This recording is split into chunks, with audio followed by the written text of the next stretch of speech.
പിന്നെ എന്തിനാ താത്വിക പ്രഭു ഒരു വിരളൽ?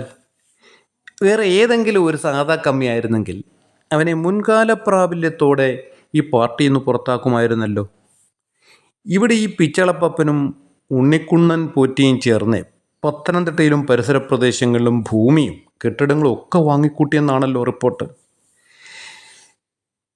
അപ്പോൾ പപ്പനെ പുറത്താക്കാൻ ബുദ്ധിമുട്ടുണ്ട്. കാരണം പപ്പനെ പുറത്താക്കിയാൽ പപ്പൻ ഉള്ള സത്യം വിളിച്ചു പറയും.